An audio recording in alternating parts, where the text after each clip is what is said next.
karena saya dengar Pak Bung Melki siang hari ini meminta untuk sesi terakhir karena beliau sedang sidang fraksi. Jadi mungkin kita memperkenan Prof. Kadir dulu untuk menyampaikan di sesi pertama. Kami persilakan Dr. Herani. Baik, untuk Prof. Kadir sebagai presentator pertama ya, topik beliau adalah ya topik beliau adalah tentang realisasi KMK HK 017 Menkes garing 278 2020 tentang pemberian insentif dan santunan kematian bagi tenaga kesehatan yang melayani COVID. Sebelum pemaparan mungkin boleh sebentar ya Pak Prof, saya menyampaikan barangkali ini titipan-titipan dari teman-teman ya, ada sedikit unek-unek itu dari teman-teman, bahwasanya tadi di awal saya bilang bagaimana dokter ataupun nakes ini diposisikan di dalam pandemi ini. Sebagaimana kita ketahui bahwasanya sejatinya dokter itu adalah pejuang kesehatan, ya. Di awal kita melihat ada segala puja-puji bagi dokter, bahkan ada persembahan lagu, ya, persembahan lagu yang sangat menyentuh hati, yaitu Demi Raga Yang Lain. Saya terus terang saja di awal itu sangat merinding mendengarkan lagu itu, dan ini terus terang memberikan motivasi, mampu memberikan semangat bagi para dokter dan tenaga kesehatan yang berjibaku di garda terdepan, ya. Tapi kemudian kita lihat belakangan ini adalah bahwasanya dokter itu kembali terpuruk, jatuh lagi. Mereka dibully. Kenapa? Karena ada semacam apa ya? Konspirasi yang dianggap dokter bagian dari konspirasi mencari keuntungan dari COVID ini.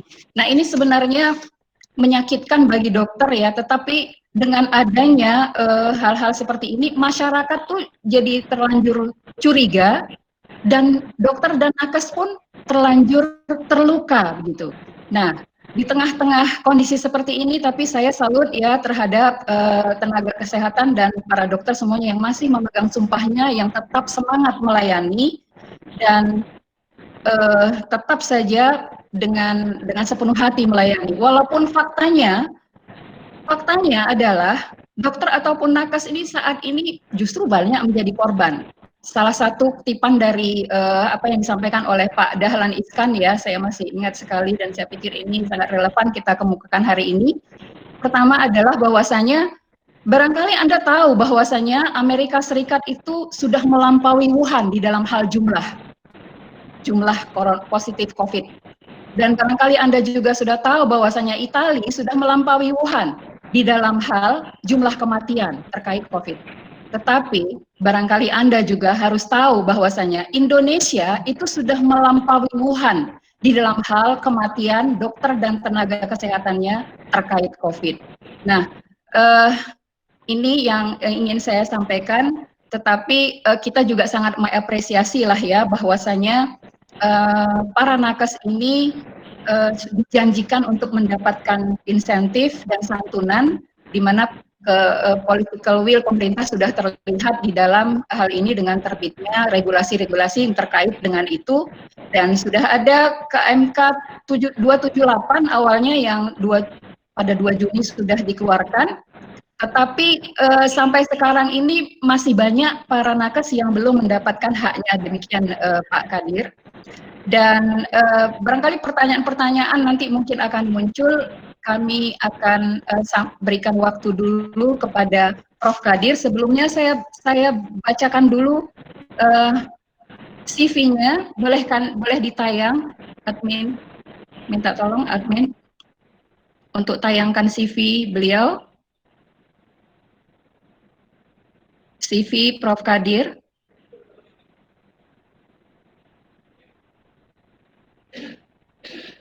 Atau saya bacakan saja ya. Nama lengkap Profesor Dr. Abdul Qadir, PhD, spesialis THT KL, konsultan Mars. Tempat tanggal lahir Benteng Selayar 23 Mei 1962, agama Islam. Jabatan hari ini adalah Kepala Badan PPSDM Kesehatan Kementerian Kesehatan Republik Indonesia. Barangkali itu saja ya, Prof. Cukup kita sudah bisa melihat. Prof. Kadir, kami persilahkan untuk menyampaikan presentasinya, Prof. Terima kasih. Assalamualaikum warahmatullahi wabarakatuh. Selamat siang dan salam sejahtera untuk kita semua. Yang terhormat Bapak Wakil Ketua Komisi 9 DPR Republik Indonesia, Ketua Masyarakat Konstitusi Indonesia, Ketua Umum DPP MHKI, para peserta webinar yang kami hormati. Pertama-tama tentunya marilah kita bersama-sama untuk selalu memanjatkan puji dan syukur kehadirat Allah Subhanahu wa taala atas limpahan rahmat dan karunia-Nya sehingga sampai sore ini kita masih diberikan kesehatan dan dapat bertemu di dalam acara yang prakarsa oleh MHKI mengenai bagaimana sih tentang pemberian insentif dan santunan Kementerian bagi Tenaga Kesehatan yang menangani COVID-19. Teman-teman sekalian, ya saya juga ini kebetulan adalah dokter dan juga saya berkecimpung, saya jadi dokter sejak tahun 1988. Jadi kira-kira sudah 32 tahun menjadi dokter. 30 tahun jadi dokter dan juga saya mengabdi melayani pasien di rumah sakit dan juga saya melakukan tindakan-tindakan operasi dan saya tahu betul bagaimana sih kondisi pasien dan pekerjaan teman-teman kita di rumah sakit. Teman-teman sekalian, awalnya memang kita sudah melakukan persiapan sebenarnya sewaktu ada instruksi untuk memberikan santunan kepada tenaga kesehatan dan kita sudah berproses sejak akhir Maret untuk menyusun aturan-aturan atau misalnya Permenkes dan pedomannya dalam rangka bagaimana sih aturan-aturan memberikan santunan ini, karena yang disampaikan oleh Bapak Presiden cuma menyampaikan bahwa akan diberikan insentif kepada tenaga kesehatan yang bekerja di garda terdepan dan memberikan layanan langsung kepada pasien, memberikan layanan langsung, itu kata kuncinya, memberikan layanan langsung kepada pasien COVID-19 seperti itu dengan besaran yang sudah ditentukan. Setelah itu juga kami juga melakukan sosialisasi dan diskusi dengan beberapa teman-teman, mulai dari organisasi profesi, direktur rumah sakit, kepala dinas tentang bagaimana melaksanakan ini. Namun demikian, Permenkesnya sudah selesai, tetapi DIPA pekerjaan proyeknya itu baru turun tanggal 23 Mei, satu hari sebelum Lebaran. Itu pun siang hari baru turun, besoknya kita sudah Lebaran. Yang dengan demikian akan terjadi keterlambatan. Keterlambatan ini tentunya oleh karena juga salah satu penyebabnya karena DIPA yang terlambat turun. Ini terus terang mohon maaf, ini teman-teman sekalian selalu ada semacam misinformasi sebenarnya ya. Kementerian Kesehatan selalu disalahkan. Apalagi misalnya kemarin ya ada YouTube-nya Bapak Presiden kita bahwa penyerapan 1,35%. Tapi itu alhamdulillah sudah diluruskan kembali oleh Menteri Keuangan bahwa dana 75 triliun itu sebenarnya tidak di Kementerian Kesehatan. Itu ada di BNPB, ada di gugus tugas, ada di Kementerian Keuangan dan lain-lain. Sama dengan dana insentif ini. Yang dikelola Kementerian Kesehatan dananya itu cuma 1,9 triliun. Sisanya itu ada di Kementerian Keuangan yang 3,7 triliun itu. Dengan demikian penyalurannya itu memang berbeda gitu. Untuk kami, sebagai informasi terakhir, supaya dicatat ini ya, sampai detik ini, karena kami punya sistem, punya online, yang sudah kita bayarkan sampai hari ini adalah 468 miliar 464 juta 84.015 rupiah. Itu kita sudah diverifikasi 468, jadi sudah menghampiri 1,5 triliun sebenarnya yang kita sudah verifikasi dan sudah siap untuk dibayarkan, sebagian sudah dibayarkan seperti itu. Oleh karena itulah maka teman-teman sekalian, di awal Permenkes 278 memang itu alurnya sangat panjang. Kenapa dipanjangkan? Karena juga atas permintaan Menteri Keuangan. Karena ini kan uang negara sih sebenarnya. Oleh karena itu penyalurannya itu harus sesuai dengan aturan dan undang-undang dan harus ada data hukum yang memayungi itu. Kenapa? Karena ini kan akuntabilitasnya harus kita jaga. Karena kita tidak ingin suatu waktu pada saat ini sudah dibagikan dan kemudian jadi temuan BPK atau KPK dan kita diminta pengembalian atau mungkin jadi masalah hukum buat kami. Seperti itu. kami juga sebagai petugas di Kementerian Kesehatan harus juga membentengi diri kami dengan penyaluran yang benar, karena nanti akan jadi tuntutan hukum. Teman-teman sekalian, jadi di Permenkes 278 itu memang agak panjang. Intinya adalah di Permenkes 278 bahwa pasien yang akan melakukan pengusulan itu akan melakukan verifikasi internal dulu mereka. Jadi berapa jumlah dokter yang bertugas, berapa jumlah perawat yang bertugas, berapa jumlah nakes kesehatan lain yang bertugas, yang tahu itu kan dari rumah sakitnya, kami tidak tahu gitu. Sehingga dengan demikian, yang akan melakukan verifikasi internal adalah di institusi mereka sendiri. Dan inilah yang terlambat. Jadi yang terlambat itu bukan di proses di Kementerian Kesehatan, tetapi yang terlambat itu adalah di Pasienkes sendiri yang terlambat, di mana proses persiapan penyiapan dokumennya itu sangat lambat, verifikasi internalnya juga sangat lambat. Sehingga dengan demikian sampai ke kami juga lambat gitu. Seperti itu kira-kira. Teman-teman sekalian, jadi untuk meningkatkan efektivitas pemberian insentif ini, maka kami sudah melakukan revisi Permenkes 278 menjadi Permenkes 392 per tanggal 30 Juni 2020. Apa sih perbedaan yang paling urgen antara 278 dengan 392? Yang paling utama adalah untuk ini sudah dibagi kewenangan ini. Jadi untuk misalnya santunan tenaga kesehatan yang berasal dari daerah, itu dari puskesmas, dari dinas kesehatan, dari rumah sakit umum daerah, maka verifikasi internal institusi masing-masing atau Pasienkes masing-masing, setelah diverifikasi dan kepala institusinya atau direktur rumah sakit ini tanda tangan surat pernyataan bertanggung jawab mutlak bahwa data itu benar, kemudian itu dikirim ke dinas kesehatan kabupaten atau daerah dan diverifikasi di situ dan stop di situ. Setelah itu selesai, maka langsung dibayarkan ke Kementerian Keuangan untuk dibayarkan insentifnya sehingga lebih pendek. Sebelumnya itu di Permenkes 278 setelah diverifikasi di internal mereka masuk ke dinas kesehatan, setelah itu masuk lagi ke Kementerian Kesehatan, nanti dari Kementerian Kesehatan baru ke Kementerian Keuangan. Ini panjang. Kenapa panjang? Karena ada 3 kali verifikasi, kemudian Kementerian Keuangan juga untuk mentransfer dana transfer daerah ini membutuhkan waktu 7 sampai 10 hari gitu. Kenapa? Karena ini adalah dana transfer daerah yang 3,7 triliun. Nah, sehingga proses itu keterlambatannya seperti itu kira-kira saya jelaskan teman-teman sekalian. Oleh karena itu di Permenkes 3292 ini sudah lebih sederhana dan mudah-mudahan ini sudah berjalan dengan cepat sesuai dengan yang kita harapkan. Teman-teman sekalian,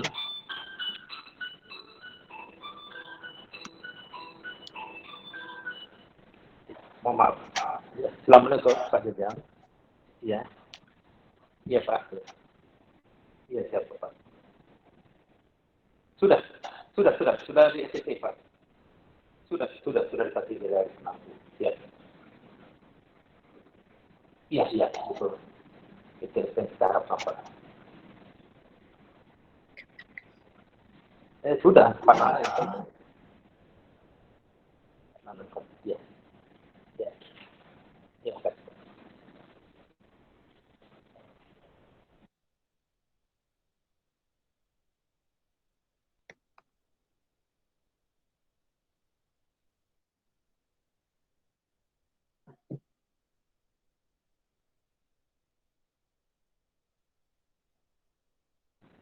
Ya, slide ini bisa lihat Pak, Mbak, Ibu. Iya, Bisa silakan. dibuka slide-nya. Kalau dari tadi saya bicara ini tanpa slide ternyata. Iya, slide-nya tidak berganti-ganti itu. Pak Deli minta Ya, tolong. belum muncul slide-nya. Ya. Bisa change slide-nya?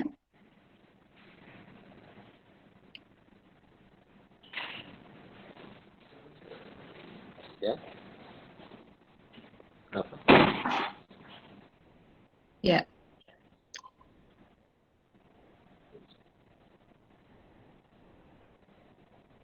Sudah, Prof? Belum. Di layar kami sudah terlihat, Prof. Kondisinya sudah terlihat. Next. Admin, tolong next. Ini sudah terlihat, Prof.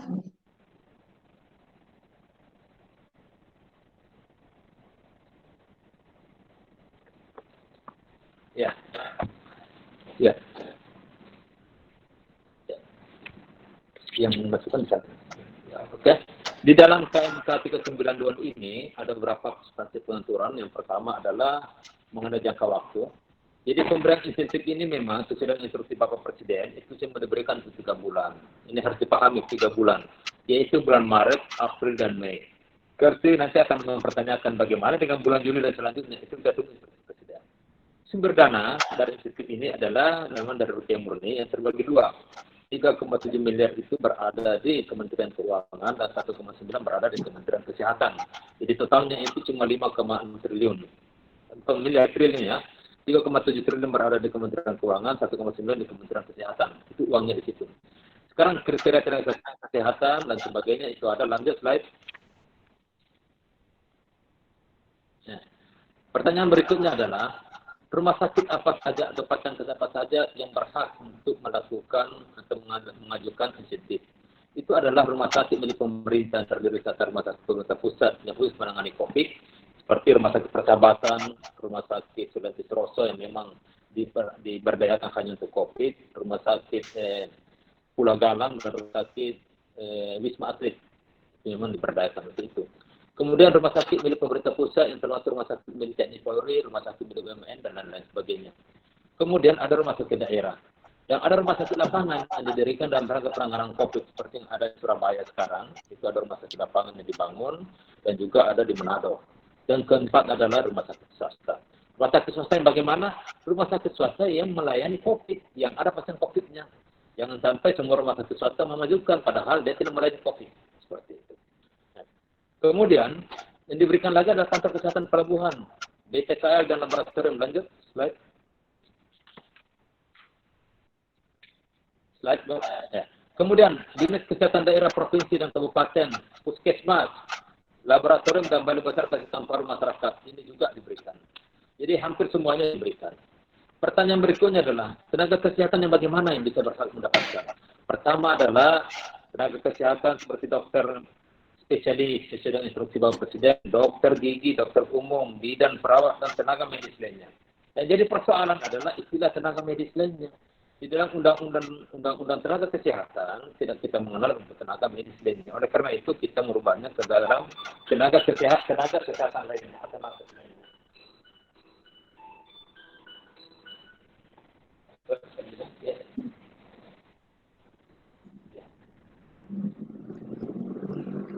Oh ya, nanti kita kompas Pak. Itu tempat itu. Nah, ya. Di rumah dulu ke Pak Nanya, kita tahu apa. Ya. Siap nanti kita sampai ke Pak Nanya ya. Siap tadi Pak.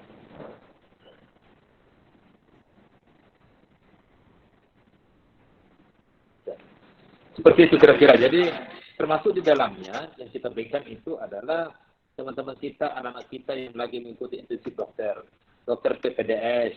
Kemudian ada juga tenaga kesehatan yang mengikuti penugasan khusus atau Nusantara Sehat. Dan juga ada relawan. Relawan pun kita berikan untuk insentif ini. Slide.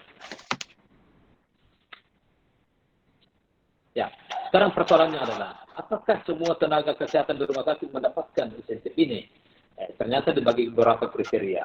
Untuk rumah sakit yang memang ditetapkan sebagai rumah sakit rujukan COVID seperti Rumah Sakit Sulianti Saroso, di mana diharapkan bahwa semua fasilitas ruangannya dan semuanya bisa peruntukan untuk COVID, maka itu diberikan. Itu adalah yang merawat di ruangan ICU, ruang isolasi, ruang IGD, ruang rawat inap, farmasi dan sebagainya. Sedangkan untuk yang rumah sakit umum itu tidak semuanya diberikan. Cuma diberikan untuk yang IGD, triase, ruang isolasi, ICU dan ICU dan ruang rawat inap COVID-19. Seperti itu kira-kira. Nah, sekarang bagaimana sih menentukan berapa sih jumlah pasien, jumlah tenaga kesehatan yang akan diusulkan? Itu tergantung direktur rumah sakitnya. Direktur rumah sakitnya lah yang akan menentukan berapa jumlah tenaga yang akan dimintakan untuk insentif ini berdasarkan tempat tugasnya mereka. Dan ini dipertanggungjawabkan oleh rumah sakitnya seperti itu. Dan pembuktiannya apa? Surat tugas pimpinan rumah sakit. Jadi nama-nama yang masuk dalam itu ada surat tugas pimpinan rumah sakit yang nanti akan diperiksa. Dipertanggungjawabkan kalau diperiksa BPK. Kemudian jumlah tenaga kesehatan ditetapkan tersebut harus mempertimbangkan jumlah pasien. Jadi jangan juga jumlah pasiennya cuma 5, dimintakan 200 orang. Tidak masuk akal gitu ya. Ada juga yang mintanya cuma satu pasiennya, dimintakan 100 orang begitu. Ini nggak cocok. Seperti itu. Sekarang tenaga kesehatan pelabuhan saya kira ada masalah, lanjut saja. Di BTKL dan BPTKL ini juga tidak semuanya diberikan. Di BTKL dan BPTKL yang diberikan cumalah tenaga kesehatan yang melakukan pemeriksaan laboratorium dan melakukan tracking atau pemeriksaan epidemiologis seperti itu. Jadi tidak semua diberikan. Jadi tenaga administrasi tidak dapat. Di dinas kesehatan juga seperti itu. Jadi dinas kesehatan, lanjut slide.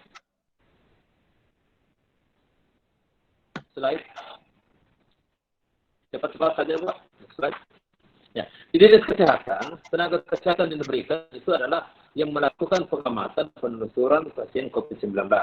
Ini juga ditentukan dengan persyaratan surat tugas pimpinan kepada kepala dinas kesehatan. Seperti itu. Slide. Demikian juga dengan di puskesmas.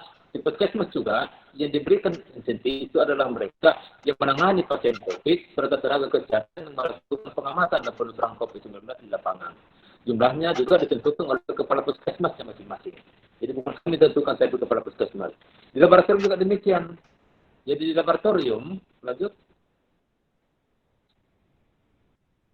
Ya, di laboratorium juga tenaga kesehatan yang diberikan tunjangan atau insentif ini hanyalah tenaga laboratorium yang melakukan pemeriksaan terhadap spesimen coronavirus disease 19 ini. Seperti itu. Jumlah dan berapa tenaganya ditentukan juga oleh kepala laboratoriumnya. Seperti itu kira-kira. Ya. Di Balai Paru Masyarakat juga yang menangani pasien dan juga ditentukan oleh kepala pimpinannya. Seperti itu. Slide. Sekarang bagaimana besaran insentifnya? Besaran insentifnya ini yang diberikan kepada dokter yang mengikuti penugasan khusus residen dan dokter yang mengikuti program intensif dokter itu adalah 10 juta sama. Jadi kalau dokter spesialis 15 juta, dokter umum, dokter gigi 10 juta, dokter PPDS dan juga dokter yang peserta intensif dimasukkan dalam kriteria dokter umum, perawat dan bidan dan lain-lain sebagainya. Seperti itu. Slide. Kemudian insentif tenaga kesehatan. Untuk dinas kesehatan pelabuhan, karena mereka itu tidak bisa dikelompokkan ke dokter ahli atau tidak dokter ahli, karena mereka cuma mengerjakan sesuai dengan penugasan, misalnya melakukan kontak tracking, maka tidak dibedakan apakah dia dokter ahli atau profesi lainnya. Mereka diberikan cuti tingginya adalah 5 juta per orang. Demikian juga dengan tenaga yang bekerja di laboratorium. Di laboratorium juga diberikan 5 juta per orang, kecuali penanggung jawab. Misalnya atau dokter spesialis yang bekerja di situ. Jadi kalau yang bekerja di laboratorium itu bekerja adalah spesialis patologi klinik, maka dia dikategorikan sebagai dokter spesialis yang 15 juta. Demikian juga kalau mikrobiologi klinik juga diberikan 15 juta seperti itu.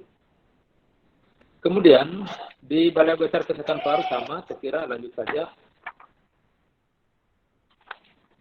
Sumber pendanaannya, saya kira ini adalah danaan tambahan seperti saya terangkan tadi bahwa sumber pendanaannya ini APBN yang dalam hal ini dikelola oleh Kementerian Kesehatan itu akan melakukan verifikasi dan pemberian insentif untuk rumah sakit vertikal, rumah sakit TNI dan Polri, rumah sakit lapangan, rumah sakit swasta, BPTKL, KKP, laboratorium, PT Kemenkes, dan juga untuk Balai Pengobatan Paru. Sedangkan APBD yaitu biaya tambahan yang uangnya 3,7 triliun yang akan diseluruhkan oleh Kementerian Keuangan, itu akan memberikan insentif untuk pelayanan di dinas kesehatan, rumah sakit umum daerah, dan puskesmas seperti itu. Slide. Sekarang bagaimana dengan santunan kematian? Ini mesti diluruskan. Tadi disebutkan begitu banyak saudara-saudara kita, saudara-saudara kita yang meninggal. Cuma memang harus dibedakan bahwa yang diberikan santunan kematian itu adalah mereka yang meninggal kebetulan menjadi garda terdepan dan memberikan pelayanan COVID kemudian tertular dan menjadi pahlawan. Itu diberikan santunan 300 juta. Pertanyaannya bagaimana dengan yang kebetulan juga dokter? Kebetulan juga dokter kena COVID juga, tapi dia tidak memberikan pelayanan di rumah sakit. Tidak juga bekerja di puskesmas misalnya. Misalnya dia dosen biasa gitu. Apakah itu diberikan? Nah, ini pertanyaan. Coba kita sama-sama diskusikan. Yang jelas, kalau menurut kriteria yang disampaikan oleh Bapak Presiden, itu tidak mendapatkan. Kenapa? Karena diberikan itu adalah mereka yang meninggal karena menjadi garda terdepan dalam rangka memberikan pelayanan pasien COVID-19. Jadi kalau mereka dokter-dokter kita banyak yang terkena karena berkurang dari luar negeri, atau baru pulang dari satu pertemuan kemudian dia kena dan dia tidak bekerja di rumah sakit, ya tentunya itu tidak masuk begitu, seperti itu kira-kira.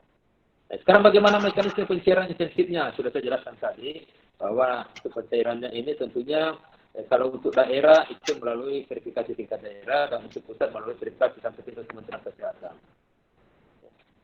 Lanjut, sama juga dengan santunan. Kalau santunan ini memang justru lebih banyak persyaratan yang kita mintakan santunan ini karena pertama, selama ini terus terang yang kita harapkan bahwa laporan tentang kematian ini juga memang masuk ke kami. Dan ternyata laporan yang sampai ke kami itu tidak seperti itu. Saya lihat kembali, mohon maaf. Santunan kematian ini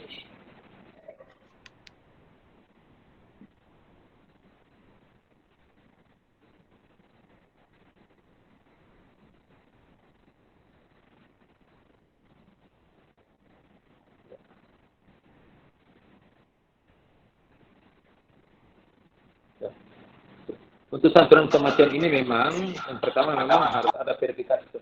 Maaf, saya memberikan laporannya lengkap ini Pak. Yang pertama adalah Pasyankes atau institusi kesehatan yang akan melakukan verifikasi bahwa memang tenaga kesehatan yang meninggal itu bekerja di Pasyankesnya dan mereka memang memberikan layanan kesehatan untuk pasien COVID. Yang kedua, Pasyankes itu juga akan mengusulkan kepada Kepala Badan Presiden Kesehatan untuk diberikan santunan. Kemudian kami akan melakukan verifikasi tentang apa kebenaran COVID-19 kemudian sebagainya. Kemudian kami akan melakukan pencairan santunan kematian itu.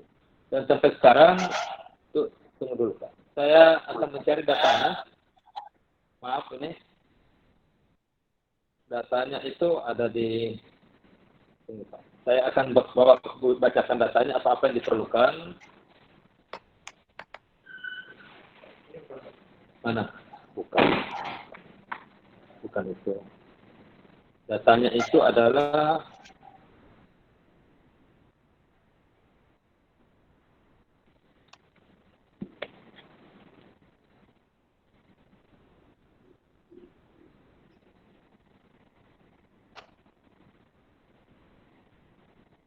Ya, jadi yang diperlukan itu yang pertama adalah persyaratan yang pertama diperlukan ada surat tugas dari pimpinan institusi kesehatan mengenai penetapan nasib memberikan layanan COVID. Kemudian ada tes laboratorium yang menentukan bahwa memang mereka meninggal karena COVID-19. Ada surat keterangan kematian, ada KCK dan KK untuk nakes yang bersangkutan ahli waris. Jangan sampai kita membayar ahli waris yang salah. Kemudian ada surat keterangan ahli waris yang ada seimbang. Seperti itu kira-kira. Dan yang terakhir memang harus ada surat pertanggungjawaban mutlak yang dibuat oleh pimpinan Pasyankes bahwa data yang diberikan itu benar. Sekarang yang jadi persoalan, ini ada 66 yang terdata meninggal. Tetapi ternyata dari antara 66 itu ada 8 orang yang sudah meminta santunan kematian lewat BNPB. Lewat BNPB mereka meminta santunan kematian. Kemudian ternyata di antara 56 orang itu kita keliling data, ternyata 58 orang ini ada 32 orang yang namanya lengkap, kemudian ada 14 orang yang datanya tidak lengkap, dan ada 12 orang yang tidak sesuai dengan KNK. Yang artinya apa? Mereka ada 12 orang itu yang bekerja sebagai dosen, kemudian meninggal tidak karena menangani COVID, dan kemudian dia tertular berasal dari yang bukan menangani COVID, seperti itu. Sekian itu saya sampaikan, teman-teman sekalian. Sekian, terima kasih. Assalamualaikum warahmatullahi wabarakatuh. Ya, terima kasih Prof. Artinya jelas bagi kita ya, kenapa kemudian Kemenkes 278 ini direvisi, tujuannya adalah untuk merampingkan birokrasi sebenarnya ya. Semoga dengan Kemenkes yang baru ini, insentif yang diterima oleh sejawat itu semakin cepat dan tidak bertele-tele. Namun Prof, ada beberapa pertanyaan juga. Apakah rumah sakit yang diberikan diberikan dananya ini, apakah memang harus ada penunjukan khusus, Prof? Kalau tidak ada penunjukan, bagaimana? Nah, tidak lagi Ibu. Jadi coba diperhatikan kembali di Permenkes 392. Yep. Di situ disampaikan bahwa tidak ada lagi penunjukan khusus, tetapi yang paling penting bahwa dia merawat. Iya, artinya merawat ODP ataupun PDP sudah bisa mengklaim ya Prof ya? Ya, kalau namanya akan merawat pasien COVID-19. Itu bagaimana kita menerjemahkan pasien COVID-19 itu. walaupun Apa tidak jadi itu pasien terkonfirmasi COVID-19, secara ya. PCR maksud. Ya. Jadi kalau merawat misalnya pasien OTG, apakah itu termasuk? Kira-kira bagaimana menurut teman-teman? Kalau OTG kan itu tidak dirawat misalnya gitu kan? Iya. Ya, artinya dia sesak, gejalanya mirip COVID, kemudian foto toraknya jelas, tetapi tidak terkonfirmasi secara PCR. Apakah ini juga termasuk? Nah, ini yang menjadi pertanyaan beberapa teman-teman karena ada kesulitan-kesulitan juga dalam hal klaimnya nanti dikhawatirkan. Kemudian, boleh Prof, saya bacakan dulu beberapa chat mungkin yang penting. Pertama adalah, tadi sudah dijawab. Kemudian bagaimana kalau yang meninggal itu bukan dokter, bukan perawat, bukan bidan, tetapi misalnya katakanlah satpam, cleaning service yang juga barangkali bisa jadi terpapar dengan pasien-pasien yang berobat ke rumah sakit. Nah, untuk mereka-mereka ini bagaimana, Prof? Apakah ada santunan juga? Ya, jadi untuk mereka itu yang di luar tenaga kesehatan itu santunannya dimintakan ke BNPB. Baik, Prof. Jadi yang kita bukan ke Menkes ya, Prof. Dana yang disiapkan untuk santunan kematian ini cuma berjumlah 60 miliar, jadi untuk 200 orang.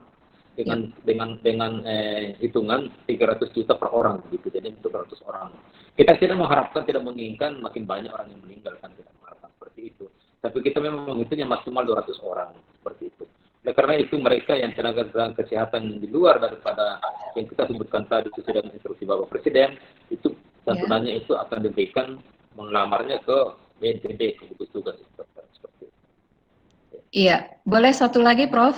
Iya. Pertanyaan dari audiens juga. Beliau menanyakan apabila dokter melayani pasien COVID di 2 rumah sakit misalnya. Dia ada pertama di rumah sakit Lini kedua, di RSUD, kemudian dia juga bekerja di rumah sakit Lini ketiga, misalnya di rumah sakit swasta. Bisakah dia mendapatkan santunan di 2 tempat itu, gitu, Prof? Mestinya tidak dong, tidak bisa duplikasi. Karena kalau duplikasi nanti itu jadi cuma BPK namanya double, maka nanti justru diminta pengembalian Ibu. Oleh karena itu memang kita harus memperhatikan bahwa santunan ini cuma untuk perorangan, untuk satu rumah sakit gitu. Insentif juga begitu ya, Prof? Iya, Bu. Itu justru itulah juga yang kami verifikasi, itu yang membuat kita lama memverifikasi, Bu. Iya. Karena ternyata di dalam verifikasi kita ada beberapa nama yang ada 3 rumah sakitnya gitu. Mungkin nanti kita di ID nanti ke depannya memang tidak boleh dong rumah sakit dokter itu bekerja lebih dari 5 rumah sakit. Satu saja lah seperti itu, supaya jangan bikin repot kita gitu. Iya, baik. Repot, apalagi nanti pasien repot, tambah repot nanti. Baik. Mana pasien yang mau dilayani gitu kan. Iya. Baik, Prof. Barangkali kami sangat mengucapkan banyak terima kasih atas penjelasan yang sudah disampaikan oleh Prof.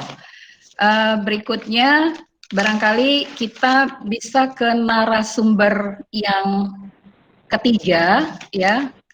Bung Melki belum masuk ya, Pak Melki belum masuk.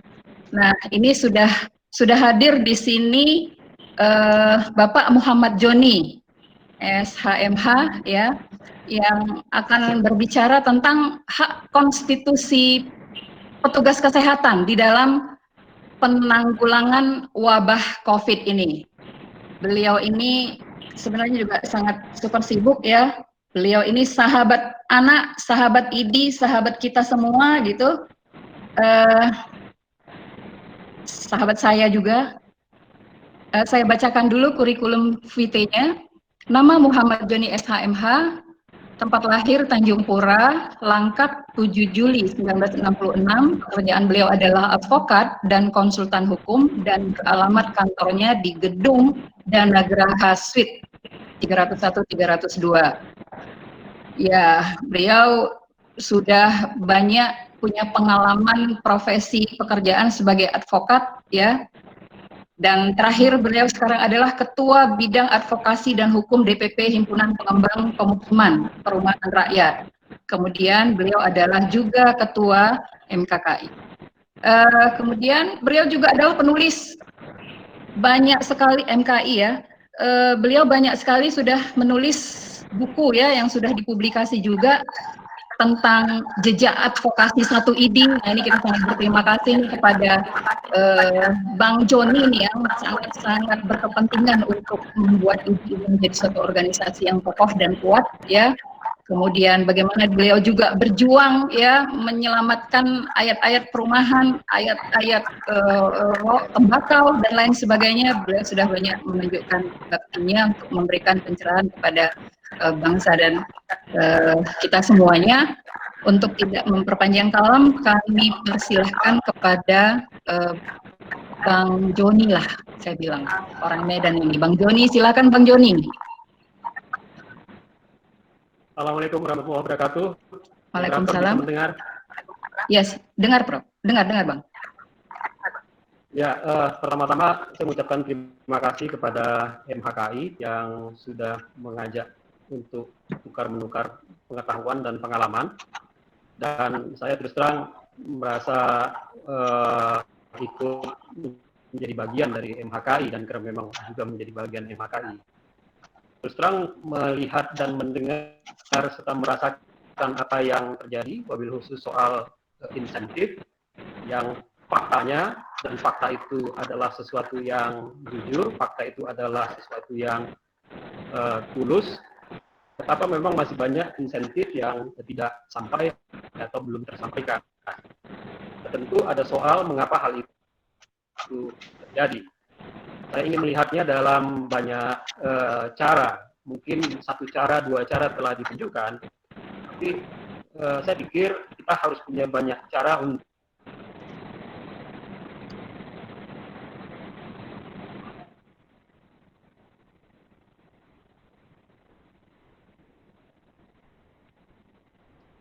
Suaranya hilang.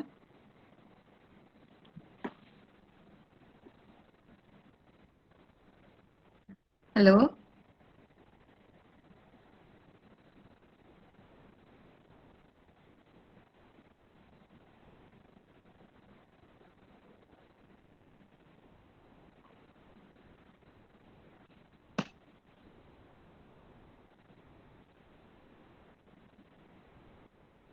Kenapa suara Joni hilang?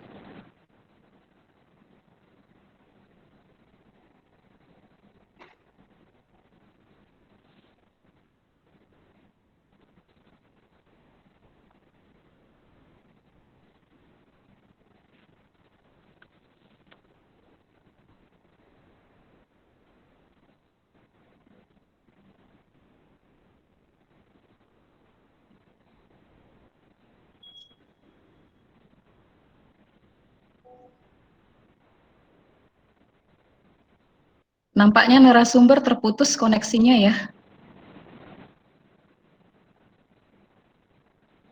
Bagaimana ini?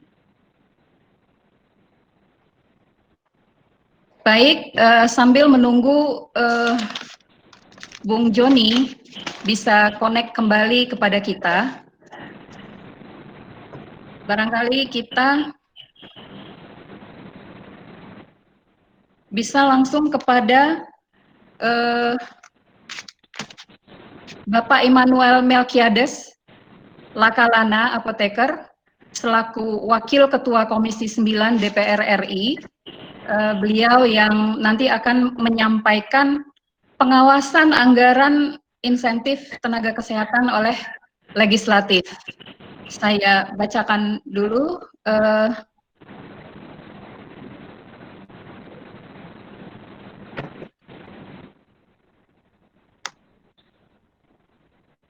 Kami persilakan kepada Pak Melki untuk menyampaikan presentasinya.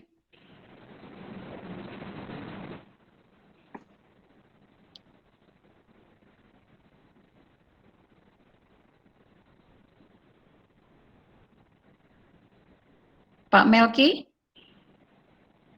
selamat siang menjelang sore Pak Melki.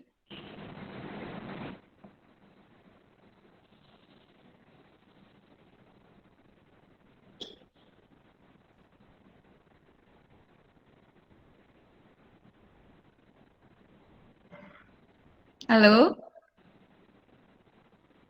Terputus juga?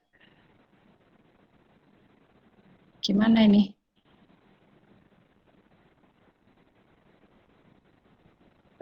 Barangkali Pak Adli bisa membantu. Bagaimana ini kondisinya? Kelihatannya kita Pak Melki putus. lagi dihubungin Dokter Herani. Sebentar lagi Ya. beliau bergabung. Iya. Tunggu sebentar. Memanfaatkan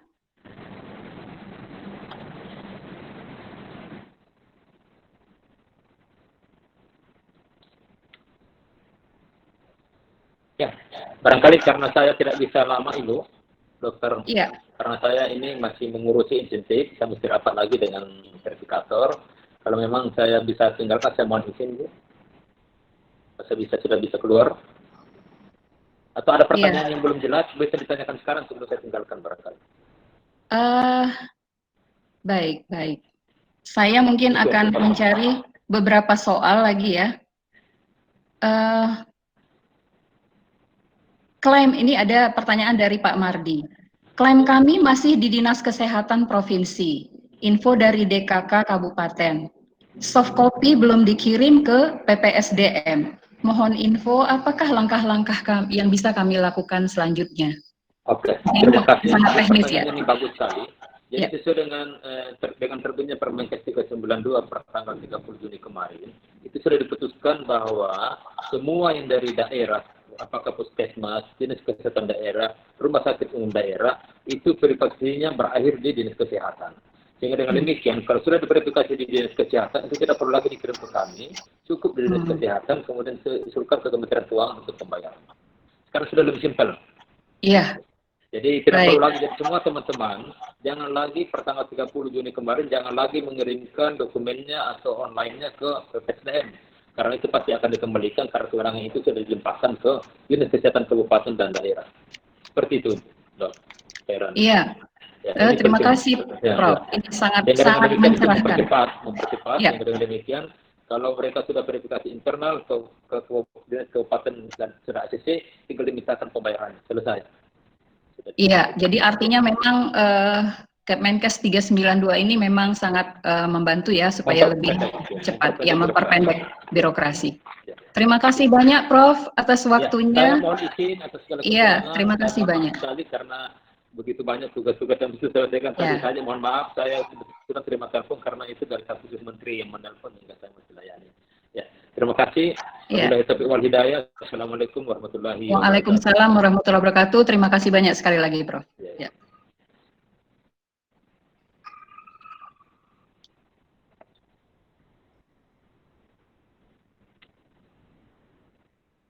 Gimana Pak Adli? Pak Joni sudah bisa bergabung ke kita?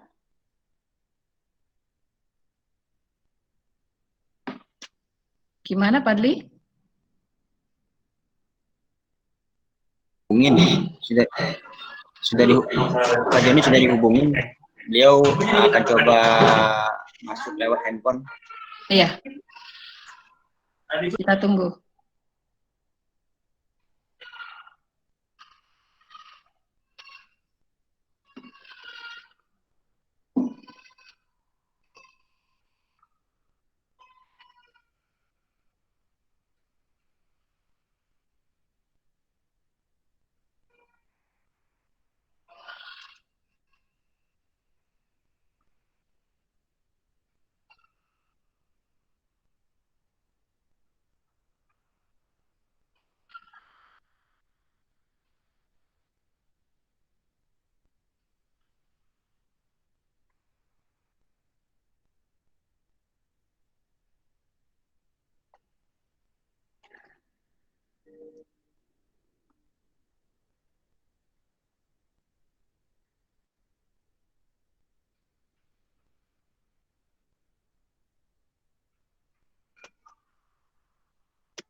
Ya, Dokter Iya, Dokter Heri, sepertinya memang dengan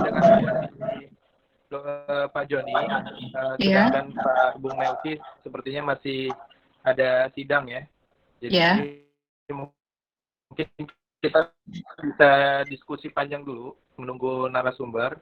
Kalau melihat iya, penjelasan dari Prof. Kadir selaku Kepala Badan PPSDM tadi, bahwa memang ada perubahan dari keputusan Menteri Kesehatan, di mana sebelumnya di keputusan KMK sebelumnya insentif itu diberikan kepada fasilitas kesehatan atau institusi yang sudah ditunjuk oleh pemerintah untuk pelayanan COVID, tapi di KMK yang terbaru itu bahwa semua fasilitas kesehatan yang melayani COVID, meskipun fasilitas tersebut belum ditunjuk sebagai pusat atau rujukan COVID, bisa mengajukan insentif ya kepada iya, Kemenkes.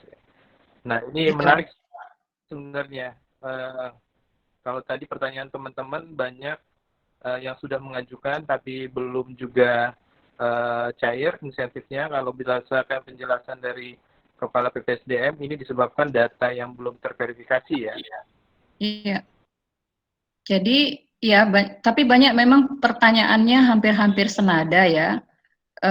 Tentang pencairan itu, berarti kita tidak lagi per tanggal 30 Juni itu tidak lagi menggunakan Permenkes 278 tetapi 392, di mana tidak perlu lagi diverifikasi oleh Kementerian Kesehatan gitu. Tidak perlu diverifikasi lagi PPSDM.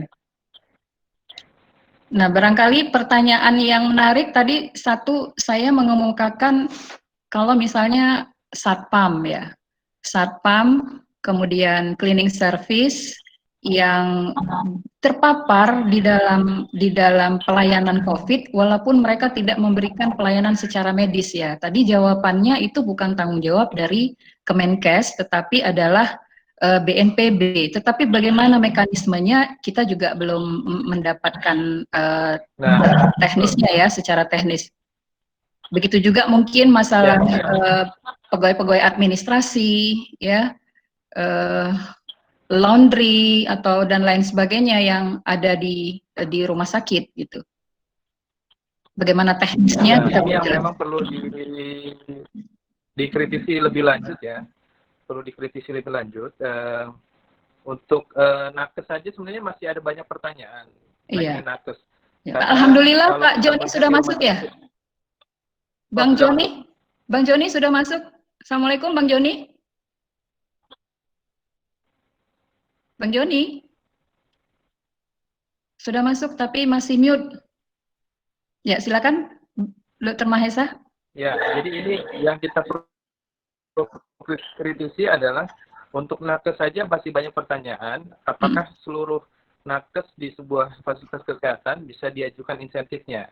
Karena kan tidak semua nakes itu dianggap melayani pasien COVID ya. Iya. Jadi padahal dia sudah terdampak. Seperti misalnya dokter-dokter bedah yang memang tidak melayani pasien COVID secara langsung, itu mereka terdampak juga kan, karena terjadi penurunan dari jumlah pasien di rumah sakit, baik itu pasien yang terutama operasi elektif ya. Iya. Operasi elektif. Nah ini justru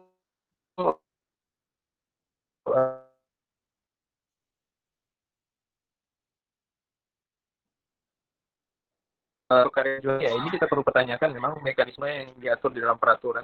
Mungkin nanti MHKI akan bersurat dulu kepada BNPB atau kepada Kementerian Kesehatan terkait dengan mekanisme tersebut, karena banyak sekali pertanyaan-pertanyaan masuk ke MHKI terkait dengan karyawan rumah sakit, karena ternyata yang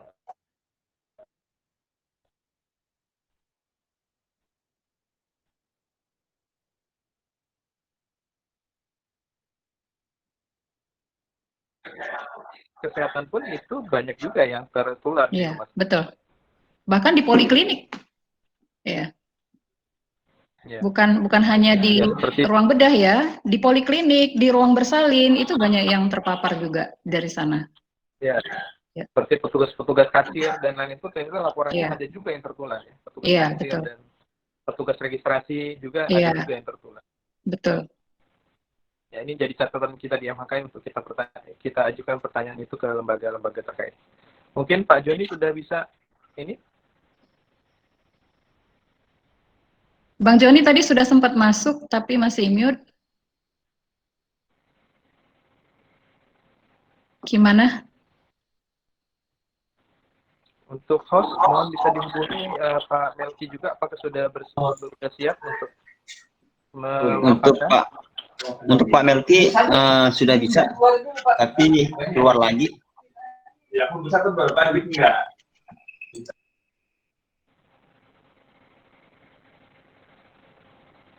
Pak Melki tadi jam 3 sudah bergabung, tapi kemudian keluar lagi.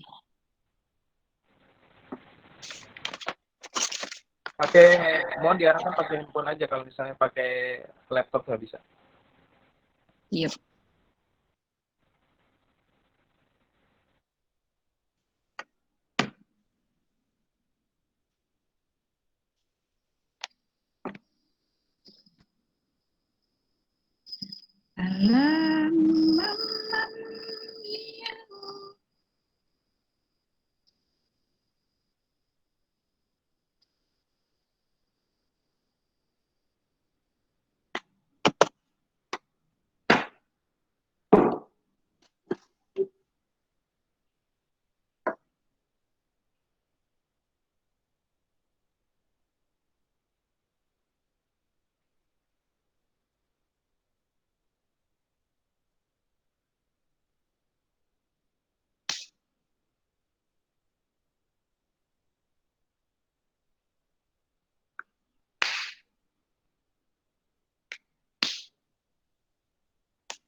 Ya, ya.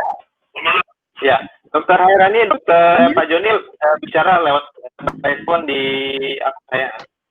Oh ya, baik kalau begitu. Kita persilakan Pak Joni.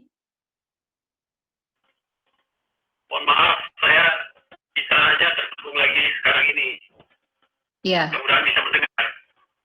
Bisa dengar. Bisa. Ya, saya mulai lagi dari awal ya, bahwa perlindungan hak konstitusional tugas kesehatan dalam penanganan wabah COVID-19, hemat saya lebih hanya sekedar insentif. Karena bagaimanapun mereka adalah bagian daripada yang punya tugas melaksanakan mandat konstitusi. Kalau kita lihat dalam mandat konstitusi, pasal 8 ayat 1, layanan kesehatan itu adalah tanggung jawab negara. Dan karena negara tidak punya instrumen untuk melakukan sendiri, maka didelegasikan kepada tenaga kesehatan dalam negara, tenaga medis dan tenaga kesehatan lainnya untuk melaksanakan tugas itu. Jadi konteks daripada tugas layanan kesehatan itu adalah dalam rangka melaksanakan tugas konstitusi negara, dan karena itu mereka bertindak dalam rangka menjaga kepentingan negara. Dan dengan demikian maka setelah melihatnya harus dilakukan dengan sense of constitution sebagai landasan dan klaim normatif yang paling valid dalam kita membahas soal ini. Yang kedua, kalau kita lihat dalam pendekatan sejarah bahwa yang terjadi saat ini, pandemi COVID-19 kan bukan yang terjadi pertama kali. Wabah lain juga sudah pernah terjadi. Bahkan kita juga sudah banyak sekali mengalami seperti cacar dan wabah-wabah yang lain. Ketika kita lihat dalam sejarah,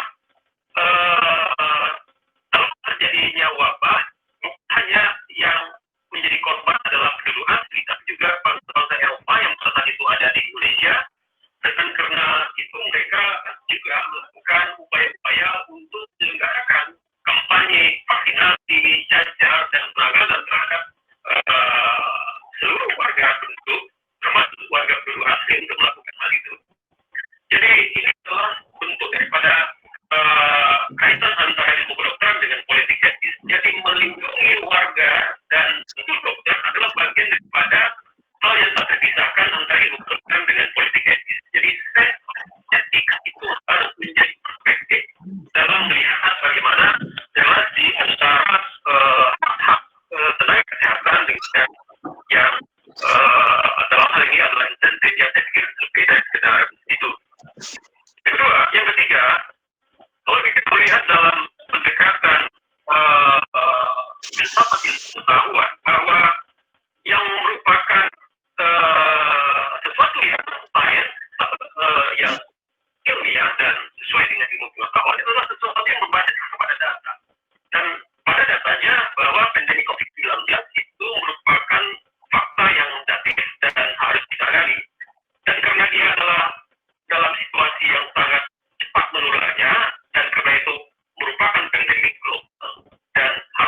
mengatasi pandemi COVID-19 ini.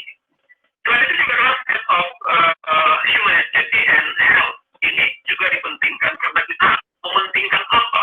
Apakah kita lebih mementingkan buka kedai atau kita menjaga kesehatan? Apakah kita mementingkan jiwa manusia atau kita mementingkan pendapatan? Ini yang saya mengamatinya dari hari ke hari dengan pendekatan partisipatif dan riset. Saya menemukan ada dua paradoks. Paradoks pertama, warga Jakarta 60% tinggal di rumah dan patuh kepada PSBB. Tapi ada perilaku yang lain yang diwartakan oleh media dan kita nyatakan itu adalah sebagai sesuatu kenyataan empiris yang sebetulnya sebagai orang yang nekat Bukalapak. Di antara warga 60% yang tinggal di rumah dengan yang nekat Bukalapak ada dua kontras yang sangat berbeda dan dalam ilmu pengetahuan disebut sebagai keadaan yang paradoks. Jadi ada paradoks yang harus dijawab antara sense of humanity dan sense of health dengan sense yang lain. Dan saya kira sense of health and humanity adalah pilihan yang paling penting dalam keadaan emergensi seperti ini. Kemudian dalam hal penanganan, ya saya kira sense of crisis adalah pendekatannya. Karena itu hemat saya tidak ada alasan untuk mengatakan keterlambatan administratif, teknis, pengumpulan data. Kalau itu yang terjadi berarti kita tidak melihatnya dalam sense of data. Jadi penanganan COVID-19 tidak lagi dengan pendekatan administratif yang sense of data, karena dia harus dikaki dengan pendekatan yang lebih cepat dan lebih segera. Karena administrasi adalah mengikuti situasi dan kondisi di mana dia harus ditegakkan. Dan tentu saja dalam satu kesatuan komando yang harus dipatuhi. Nah, kita bisa membayangkan kalau hal ini tidak dalam satu komando, kita di dalam satu barisan untuk bisa saling melaksanakan tugas dan peran, tentu akan punya soal yang seperti keterlambatan, kemudian penyerapan anggaran yang sangat belum mencapai yang diharapkan, sebagaimana disampaikan Bapak Presiden. Saya kira itu adalah bentuk konfirmasi adanya sense of crisis yang sangat tidak kita harapkan. Dan sense of health saya kira adalah sesuatu yang harus kita jadikan acuan ketika ingin membedah soal ini, mengapa dia jadi terlambat. Ya, kalau keterlambatan data mungkin bukan hanya daerah yang harus ditunggu, tapi juga untuk pusat yang harus memfasilitasi. Kemudian, nah ini yang juga menjadi sangat penting adalah sense of checks and balances. Saya ingin bertanya, apakah DPR RI sudah melakukan tugasnya untuk melakukan check and balances sehingga pagu anggaran yang mestinya diturunkan itu bisa terlaksana sesuai jadwal kritis? Bila DPR melakukan pengawasan secara ketat terhadap penyerapan anggaran ini dan realisasinya, saya kira tidak akan terjadi di mana Bapak Presiden menjadi sangat ekspresif dalam menggambarkan perasaannya. Jadi ini juga DPR harus peran yang lebih kuat untuk memastikan eksekutif bisa menjalankan tugasnya di dalam rangka penanganan COVID-19, termasuk juga dalam rangka penyaluran pagu anggaran dan juga sampai kepada orang yang fungsinya memperoleh itu. Nah, dengan asumsi sense of check and balances ini bisa berjalan lebih efektif ke depan dan day-to-day-nya bisa juga dilakukan, saya kira juga DPR punya kepentingan dan kita harus mendorong agar mereka juga melakukan pengawasan terhadap pelaksanaan ini dalam pendekatan krisis juga. Kalau kita bandingkan dengan haji, misalnya saya tidak bisa membayangkan bagaimana haji ditunda pelaksanaannya, tetapi DPR merasa tidak pernah diajar apa. Berarti ada sense of check and balances yang bisa jalan di situ. Kalau sense of check and balances-nya bisa jalan di DPR, tentu pagu anggaran ini bisa lebih dipacu untuk berjalannya. Lalu dari itu sebenarnya tadi bukan hanya persoalan bagaimana tenaga kesehatan untuk mendapatkan insentif, tapi ini adalah bagi Indonesia kita harus mendudukan ya sebagai sense of Indonesia Emas tahun 2040. Satu hal yang penting yang ingin saya sampaikan, bahwa insentif ini kan sebenarnya bukan bagian yang paling utama dari diharapkan oleh tenaga kesehatan atau dokter atau tenaga medis ini. Dan hal ini kan sebenarnya sudah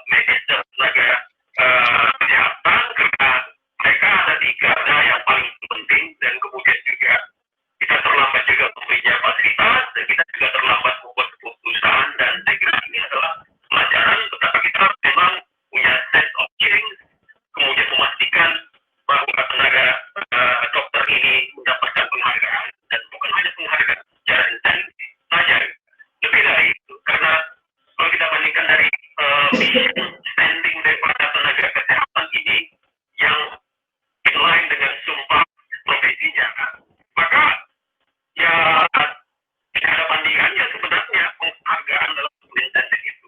Kalau saya menyarankan juga justru misalnya MHKI atau ID atau PDUI juga memberikan penghargaan kepada para tenaga kesehatan yang menjadi bagian daripada penanggulangan COVID-19 ini.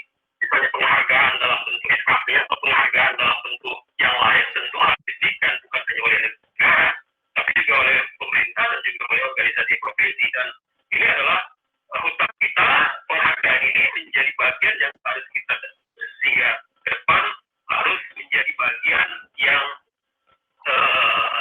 mengingatkan kita, menasihat kita perlunya menata lebih bagus lagi apa yang disebut sebagai sistem pelayanan kesehatan kita. Dan pada titik ini juga barangkali saya ingin menyampaikan bahwa di organisasi profesi mungkin lebih dioptimalkan lagi pemandiriannya, profesionalitasnya, dan juga kompetensinya, dan juga aktif untuk dibawa kepada hal yang luar daripada itu. Jadi mereka harus ditempatkan pada hal yang sangat kompatibel dalam kompetensi kedokterannya ataupun tenaga kesehatannya. Sementara itu yang menjadi alasan, ada 12 alasan mengapa kita harus melindungi mereka, dan kita harus punya tanggung jawab untuk bisa mendorong pemerintah bisa merealisasikan penghargaan itu. Tapi penghargaan itu kan sebenarnya hanya satu saja daripada yang mestinya diperankan oleh dokter sebagai pelaksana daripada pelayanan kesehatan sesuai dengan mandat konstitusi. Dan apa yang ingin saya katakan sebagai bagian yang lain dari hal itu adalah bahwa ini menjadi pelajaran betapa kita harus menata ulang. Jadi kalau Prof. Satria mengatakan perlu install ulang tata kehidupan, mungkin ya perlu kita pikirkan juga install ulang tata penanganan pandemik dan juga sistem pelayanan kesehatan kita. Dan ini dilakukan bukan untuk menyalahkan siapa, tapi untuk mencari apa yang keliru. Dan kita perbaiki lagi governance-nya, tata kelola, dan kita perbaiki lagi relasi yang cukup efektif. Dan tentu ini yang juga menjadi bagian yang harus dikritisi dan harus dijadikan pelajaran bahwa terkadang memang aparatur pemerintah atau katakanlah memang sistem ini kan bekerja terhadap apa yang ada dan diperintahkan. Dan ke depan mungkin dalam situasi krisis perlu digeser paradigmanya, bukan mengerjakan apa yang ada aturannya, tapi mengerjakan yang tidak boleh dan tidak dilarang. Jadi silakan kerjakan sesuatu yang baik untuk kepentingan penanganan pandemi ini, tetapi itu adalah sesuatu yang hal yang tidak terlarang. Kerjakan sesuatu yang boleh dikerjakan, tapi bukan pekerjaan yang terlarang. Bukan sebaliknya, kerjakan apa yang ada aturannya, dan yang tidak aturannya menjadi idle dan tidak dikerjakan. Karena itulah akan menjadi keterlambatan. Dan delay of justice adalah deny of justice itu sendiri. Saya kira itu poin-poinnya. Kita berharap ya tenaga kesehatan akan sangat sabar, komit dengan mission sendirinya. Saya kira tidak salah membawa ini kepada kasus hukum atau hal-hal yang lain lagi. Mungkin kita bisa mendorong saja bagaimana improvement terhadap proses perlindungan hukum kepada tenaga kesehatan adalah bagian daripada 12 alasan itu tadi. Dan karena itu saya berharap kita akan melompat maju kepada langkah-langkah yang lebih produktif dan efektif untuk perlindungan kepada tenaga kesehatan. Saya kira itu yang dapat saya sampaikan. Maaf atas sang hilaf, ampun perintah santun. Bila topik hidayah. Assalamualaikum warahmatullahi wabarakatuh. Terima kasih. Waalaikumsalam warahmatullahi wabarakatuh. Terima kasih Dr. Joni yang sudah menyampaikan kepada kita selusin alasan bagaimana hak-hak konstitusi petugas kesehatan ini bisa dilindungi. Mudah-mudahan saja ini bukan pertemuan ini, pembicaraan ini bukan sebagai anggapan masyarakat nanti bahwasanya dokter itu adalah materialistis gitu ya. Tapi memang begitulah ya. hak itu sulit sekali untuk didapat, sementara kewajiban selalu dikejar-kejar gitu. Tetapi ada yang menarik tadi yang disampaikan oleh Pak Joni, bahwasanya kenapa mungkin Pak Joni geram ini ya, kenapa insentif ini kenapa lama sekali keluarnya. Padahal Kemenkyu sudah menyetujui di tanggal 25 Maret. 3 bulan sudah berlalu, tetapi insentif ini masih juga terkendala untuk terrealisasi terkait regulasi-regulasi. Yang menarik tadi adalah bahwasanya kita sebenarnya boleh melakukan hal-hal yang tidak dilarang. Jangan hanya terpaku kepada menjalankan regulasi yang sudah ada. Baik sekali pemahaman ataupun wawasan yang sudah diberikan. Saat ini sudah hadir di tengah-tengah kita Bapak Emmanuel Melkiades Lakalana, apoteker, yang beliau adalah Wakil Ketua Komisi 9 DPR RI. Selamat siang Pak Melki. Selamat siang, Mbak. Iya. Selamat siang. Iya. Tadi Prof. Kadir sudah menyampaikan tentang realisasi PMK 392 terkait tentang pemberian insentif dan santunan bagi tenaga kesehatan ataupun dokter. Tetapi ada beberapa kendala karena diharapkan memang pasal Kemenkes 392 ini bisa memperpendek birokrasi, di mana yang di Kemenkes 278 itu sangat panjang birokrasinya sehingga lama. Itu alasan kenapa 3 bulan belum cair-cair juga insentif terhadap tenaga kesehatan. Mudah-mudahan dengan Kemenkes yang baru ini bisa lebih cepat Pak Melki. Nah, jadi kami berharap dengan hadirnya Pak Melki di sini bisa menyampaikan kepada kita tentang pengawasan anggaran insentif petugas kesehatan ini oleh legislatif. Saya bacakan dulu biodata dari Pak Melki ya. Nama beliau adalah Emmanuel Melkiades Lakalena. Lahir di Kupang 10 Desember 1976, masih muda ternyata. Kemudian beliau ini selain apoteker juga politikus ya, politikus yang barangkali berpihak pada kesehatan. Sangat bersyukur ada beliau di DPR RI. Karir politiknya cukup panjang ya, mulai dari Nasdem, kemudian terakhir di Golkar, dan sekarang beliau adalah Wakil Ketua Komisi 9 DPR RI. Waktu dan tempat kami persilahkan Pak Melki untuk menyampaikan presentasinya. Terima kasih Mbak Moderator, Pak Prof. Kadir, Pak Joni, dan semua peserta webinar yang kami hormati. Saya minta maaf karena tidak menyiapkan materi sebaik Prof. Kadir dan Pak Joni tadi. Nanti saya akan menyampaikan langsung pada pokok masalah yang mudah-mudahan bisa membantu kita semua memahami masalah dan berarti ke arah mana persoalan ini harus kita dorong. Pertama, memang kalau tadi bicara soal regulasi yang disampaikan oleh Prof. Kadir itu udah benar bahwa setelah melakukan evaluasi setelah sekian bulan ini kita melihat bahwa mekanisme pencairan insentif nakes ini memang perlu diperbaiki. Dan sebagaimana juga Prof. Kadir tadi sampaikan, Kemenkes juga memang susah atau sulit mendistribusikan bantuan insentif nakes ini kalau memang data di lapangan ini itu tidak cukup valid ya. Jangankan bicara insentif nakes yang cuma jumlahnya mungkin terbatas ya. Kita bicara saja tentang bantuan sosial yang lagi diurus oleh Kemensos saja, yang itu melibatkan hampir ratusan juta orang, itu pun verifikasi saja aja sulitnya minta ampun, itu butuh waktu sekian bulan baru kemudian sampai Pak Jokowi juga marah-marah sampai dengan mau selesai bulan Ramadan ada kan masih ada juga yang belum dikasih. Saya masih ingat benar tuh Pak Jokowi marah-marah karena Kemensos dianggap tidak cepat segera membantu masyarakat yang terdampak COVID-19. Itu kita bicara yang ratusan juta orang. Verifikasinya saja bisa hampir saya itu sudah 1 bulan lebih itu kemudian beres ya. Nah, yang kedua, kalau kita bicara terkait dengan kita di sektor kesehatan, walaupun kecil juga kan dituntut dengan pola pertanggungjawaban yang sama seperti dengan tadi saya bicara bantuan sosial untuk masyarakat yang ratusan juta itu.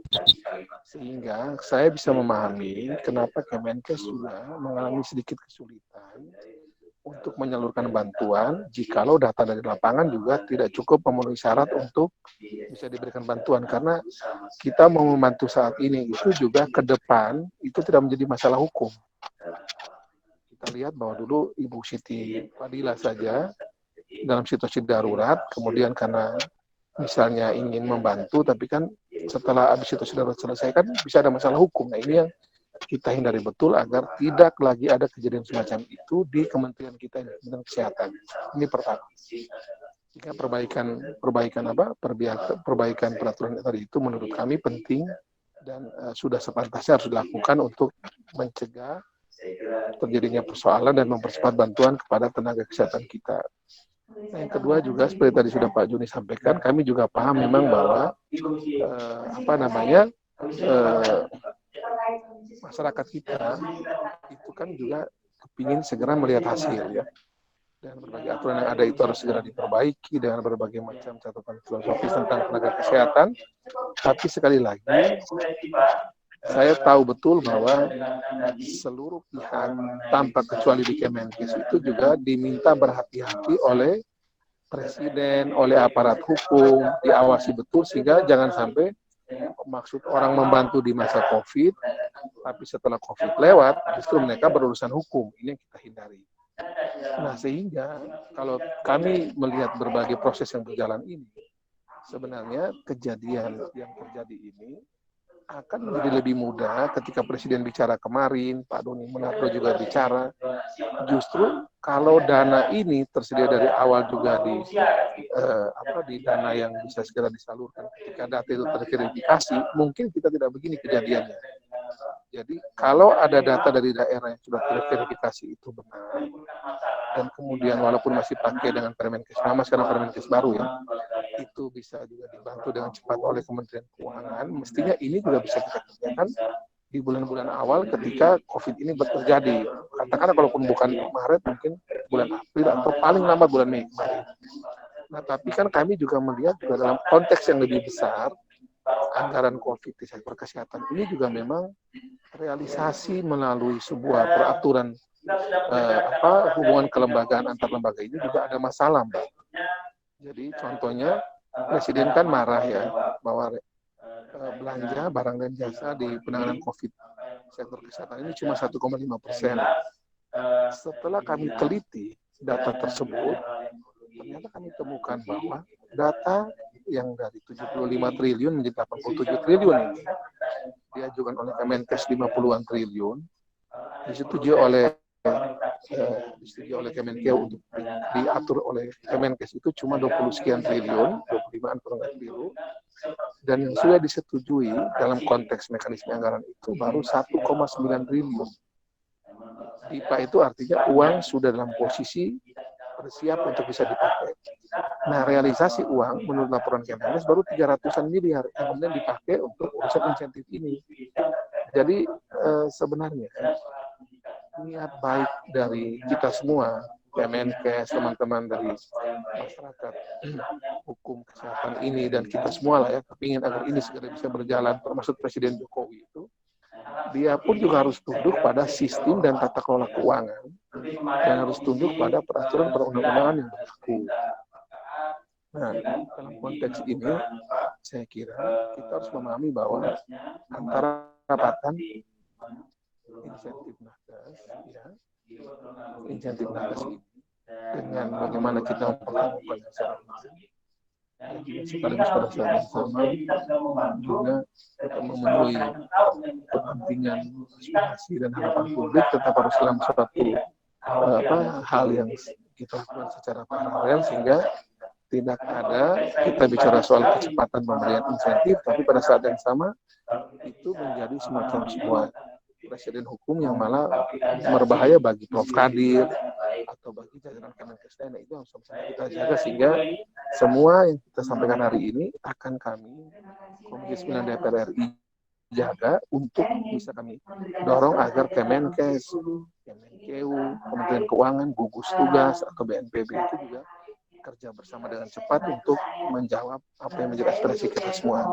Jadi ini catatan kami, saya Melki Laklena mewakili Komisi 9, kami terus mengawal sejak awal setelah warga negara Indonesia di Wuhan sampai di Natuna sampai hari ini, kami betul-betul bersama dengan Kemenkes kita mengawasi berbagai program yang ada, termasuk juga dalam pemberian insentif nakes ini, dan kami pastikan bahwa seluruh niat baik ini harus kita letakkan dalam mekanisme dan prosedur yang benar sehingga ini jangan jadi masalah di kemudian hari, justru malah bisa nanti menyusahkan Prof. Kadir dan teman-teman yang malah mau membantu, tapi kalau salah prosedur bisa menjadi masalah hukum di kemudian hari. Dan kami juga selalu meminta juga bantuan dari teman-teman aparat hukum agar juga mendampingi agar proses ini juga benar dan betul-betul kita jalankan melalui aturan yang berlaku. Demikian Mbak yang bisa kami sampaikan.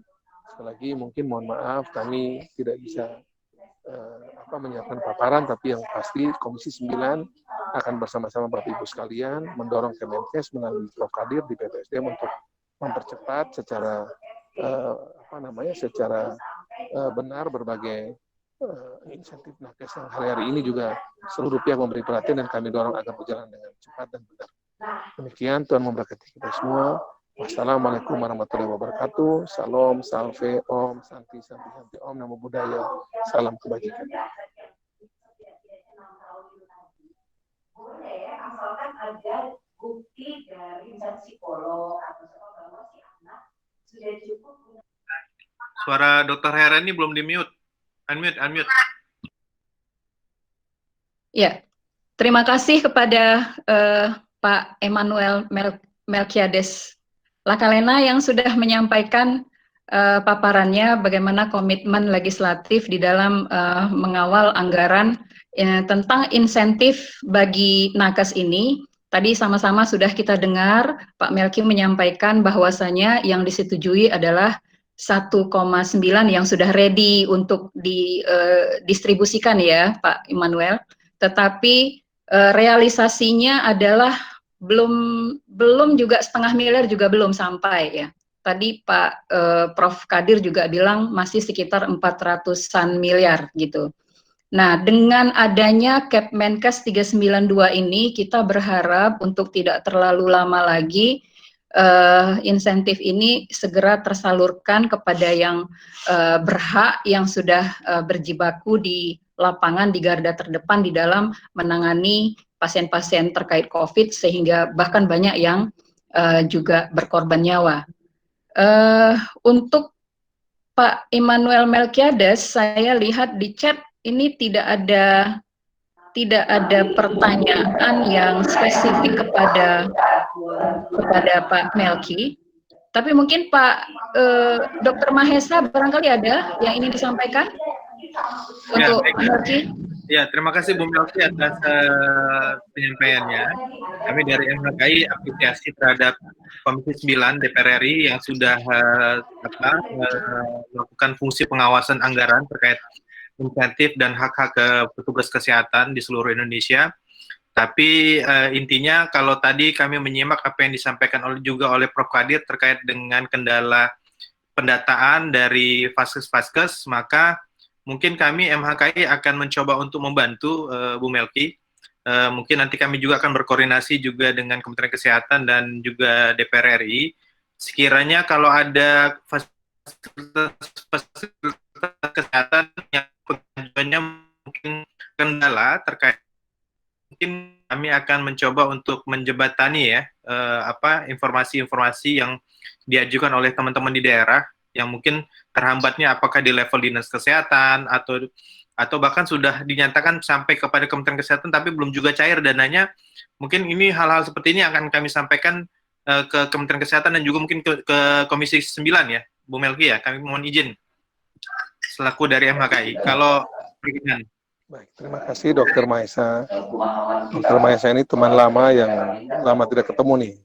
Setelah sekian tahun kita ketemu di sini. Jadi nanti kita saling komunikasi seperti biasa. Ada hal-hal yang bisa kami bantu sesuai kapasitas kami, tolong kami diberitahu, dilibatkan. Tentu Komisi 9 akan dengan senang hati membantu berbagai aspirasi yang bisa kami dorong sesuai dengan kapasitas kami. Lagi terima kasih, sukses buat kita semua ya. Baik. Saya juga sekalian pamit, Dokter Maesa. Ini ada agenda fraksi, jadi saya pamit ya. Selamat menjalankan tugas. Baik, makasih. Sehat selalu. Ya, makasih. Salam sehat buat semua ya. Ya, silakan Dokter Hera ini saya rasa. Ya, terima kasih banyak kepada Pak Melki yang sudah memberikan pencerahan. Selamat bertugas. Ya. Selanjutnya kita mungkin berbincang-bincang dulu ya. Kira-kira saya kembalikan ke Dr. Mahesa deh. Dokter Herani ya, karena kita menampung informasi yang valid dari beberapa narasumber terkait dengan persoalan insentif ini. Jadi menurut MHKI dengan adanya revisi yang terbaru ini seharusnya lebih mempercepat ya pencairan hak-hak teman-teman di daerah terkait insentif ini. Jadi kita MHKI tetap harus mengawal menurut saya. Nanti kita MHKI tidak menutup teman-teman daerah yang sekiranya ingin menyampaikan informasi bahwa ada kendala terkait dengan pengajuan klaim insentif, itu silakan bisa mengakses website kita, ya, ada email kita di situ juga, silakan. Ada juga aplikasi mobile yang teman-teman bisa akses melalui handphone. Kami siap menerima semua informasi yang kami sampaikan di pendekatan atau melalui Komisi 9. Mudah-mudahan hak-hak teman-teman di seluruh daerah bisa ditunaikan. Hal yang lain yang mungkin menjadi catatan kita hari ini, Dr. Hairani, adalah yang tidak tercover melalui peraturan tersebut ya, seperti petugas non-kesehatan itu ya. Nah, ini menjadi catatan penting bagi MHKI untuk advokasi sebenarnya. Iya, betul. Karena ternyata yang 1,9 triliun yang sudah ready itu di pos-pos Kementerian Kesehatan yang tidak mencantumkan tenaga-tenaga di luar tenaga kesehatan untuk mendapatkan insentif yang dari 1,9 itu. Betul. Nah, ini jadi catatan penting bagi saya untuk mengadvokasi hal tersebut, karena korban di pelayanan kesehatan tidak hanya teman-teman yang turun langsung di pelayanan, tapi mereka yang tidak bersentuhan langsung dengan pasien pun merasakan dampaknya. Bahkan sudah ada korban juga, jadi ini mungkin jadi bahan advokasi kita selanjutnya. Jadi menurut saya pertemuan siang hari ini, webinar siang hari ini luar biasa ya. Kita bisa mendapatkan data resmi langsung dari DPR RI dan Kementerian Kesehatan, dan insya Allah data ini kita bisa gunakan untuk advokasi. Dan sekali lagi kami berharap teman-teman di daerah bisa memberikan informasi yang juga akurat kepada kami MHKI. Begitu Dokter Herani. Iya. Terima kasih. Ya, tetap semangat teman-teman sejawat semuanya di dalam menjalankan tugas-tugas kemanusiaannya. Mari kita akhiri pertemuan ini dengan mengucapkan alhamdulillahirabbil alamin. Semoga bermanfaat. Assalamualaikum warahmatullahi taala wabarakatuh.